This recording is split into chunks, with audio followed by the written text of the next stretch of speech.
argitanii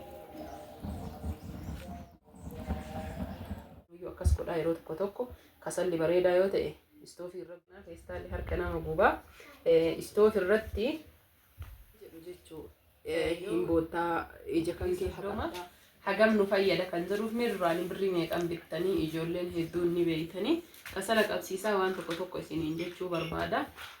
Tokkoffaa irratti mandajaan kiyya kuni baay'ee isaa kasalaaf gaarii miti osoo hin beekin ka bitameedha jechuudha. Anaallee miti dhugaa dubbachuuf namatu naa bite nama dhiiraati yeroo galu san jechuudha. Laala gabaabaadha garaagarummaa mandajaan kunii fi mandajaan amma ani jechuu bite ka dubartii ilamee haga garaagaraa laalaanis kana deebee bitachuudha. Haga amma ni ibidda qabsiisuuf lafti ganama biiftullee isin agarsiisaa inshaallah yoo danda'e jechuudha. Mandajaa kana hiikee isin agarsiisa.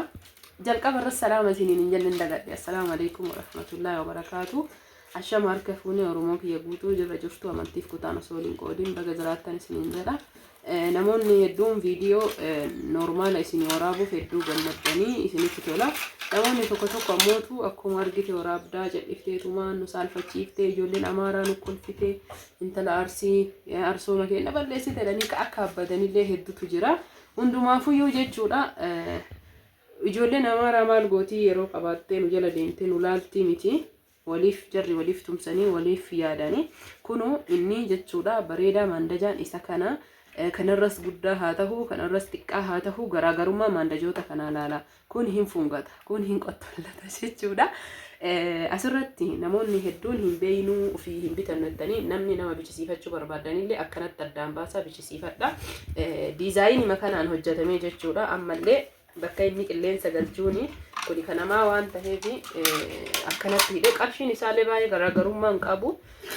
Asiini qilleensa galchullee daaraan akka hin jigne kurree qaba jechuudha. Baay'ee bareeda qumatis qaba akkuma isiniin jedhe kuni fungata hin gabaabbataa hin qottollata. Itti aansuun kiyyammuutuyyuu jechuudha. Kasala irra baay'ee na cinqee kunoo laala gabaaballee bakki inni qilleensa galchuunillee waan xiqqishuu isin asitti argitan tanaadha. Hafarsuufillee baay'ee nama cinqa akkasuma ammoo keessa hin golbatu. Daaraan inni waan walitti gabaabbatuuf daaraan gajjigullee dafee qilleensa akka hin galle araa fudhachiisa. Akkasuma ammoo asiinillee waan gabaabbatuuf daaraa fi kasalli ukkaamsee wal ukkaamamee irra ciisa. Inni kun ammoo keessatti waan gadi dhooqatuuf yookiin boollatuuf baay'ee mijataadha jechuudha. Hafarsuufis tahee akkasuma ammoo yeroo ibiddi kasalli qabatee kahillee qilleensi akka hin gallee fi kurree qaba hedduu mijataadha jechuudha. San qofaaf osoo hin tahini isa kana hedduu jaaladhee akkami jaalatte yoo jettan maatitu qaba. Akkasuma ammoo namoonni hedduun mandajaa kana yeroo na bira dhufan yoo arganii jedhan mandajaa kana bitinii kana biti jedhanii sirriitti waan na himaniif mandajicha kana sirriitti qabadhee haffazee namoonni nama bichisiifattanis taatanii ofii bittattanillee mandajaan kun hedduu bareeda. Kasalallee hin fixu bareedaadha. Kasalallee hin fixu amma ani fakkeenyaaf ciree tokko hojjechuuf kasalli birrii 60 iyyuu giddiin agaa jechuudha. Dhugama isinitti hima. Ati walirra qabdee kasalan bitattu jechuullee ni maltanii namoonni tokko ani bakka tokko bitadha. Akka fakkeenyatti har'a bitee viidiyoo waan hojjechuu barbaaduuf qabadhee isin dhufe malee dhugaa dubbachuuf ani kiiloo 50 bita. Garuu gaafa tokko qulqullina akka qabu dhufama. Gaafa tokko ammoo tuyyuu bada dhufa. Sababa saniif jechuu akkasuma jalaa tahee ka kiiloo ka feestaalaa birrii 30 bitee viidiyoon har'a waan hojjechuu jedhuuf qabsiisaa jira isiniin jedha.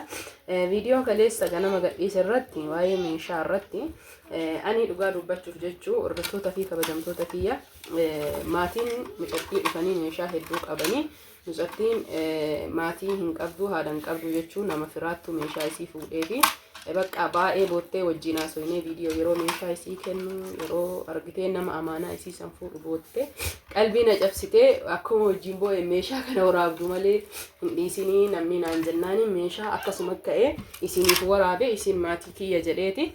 Garuu achi jalatti namoonni hedduun jechuun yeroo kun namni boo'ee jedhu jechuu hin boottaa ija kan kee haqattaa fuulli kan kee normaala hin ta'u.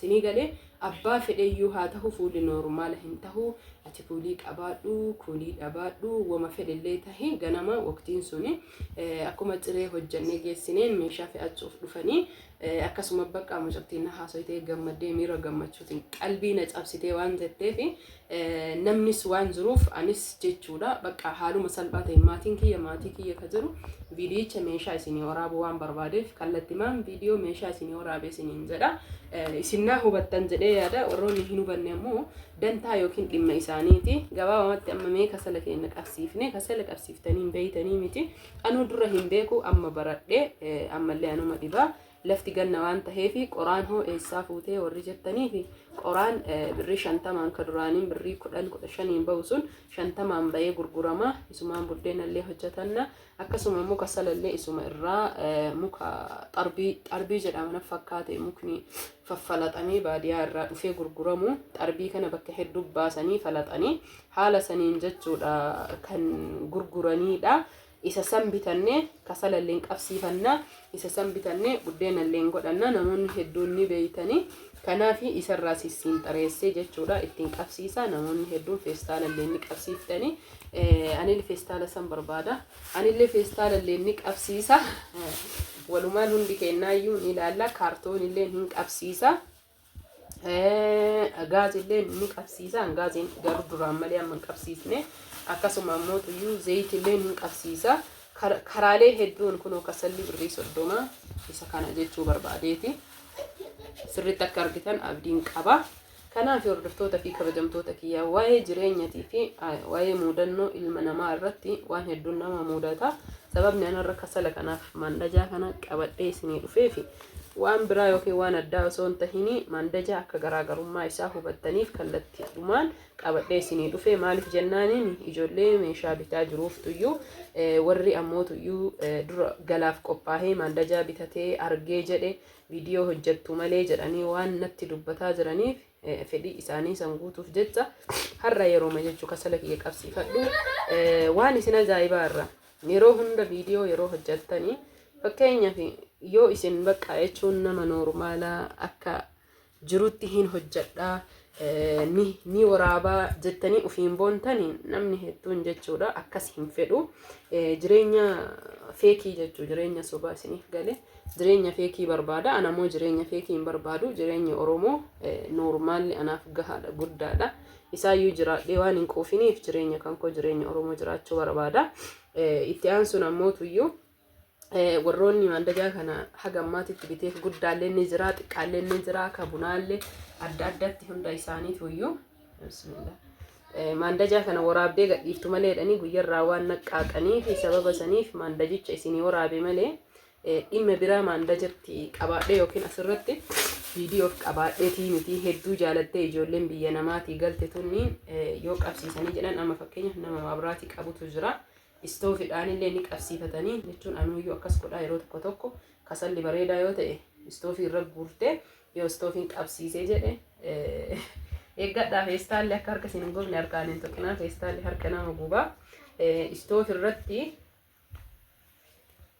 yoo istoofiin irra guuranii istoofiin qabsiisee jedhe mandajaa keessa guurtanii kasala itti dabaltanii yoo itti hafarsitanii jettan sirriitti isinii qabata isiniif galee hordoftoota fi kabajamtoota kiyya akkuma waanuu baradhe maashaallah argitanii haguma xiqqishu jireenyi kana madhibu jechuu dhugaa rabbii isinitti hima kasala qabsiisuu namni kanallee waan jabaa gootee waan jabaa namni wanni hin beekne fi wanni inni nama hin dhibne hin jiru nama biyya namaa ture gaazii baranne furuna baranne dhugama isinitti hima kasala qabsiisuun akkasuma ammoo tuyyuu hedduu nama dhiba hin ulfaataallee namni kenna garuu namoonni tokko tokko kasala waan jabaa gootee akka abbadde viidiyoon gadhiifti kana wanni jabaa akkasitti ilaalan nama hedduu ka alaagaleeyyuu maannaan jetti ijoolleen keessa na bilbilte ati saalfattu wama mara yoo waraabdee gadhiiftu akkas naan jedhani maaliif saalfadhama jireenya dhuunfaa jiraataa jira jireenya namaa jiraataa waan hin jirreef hin saalfadhu bakka kasalli amma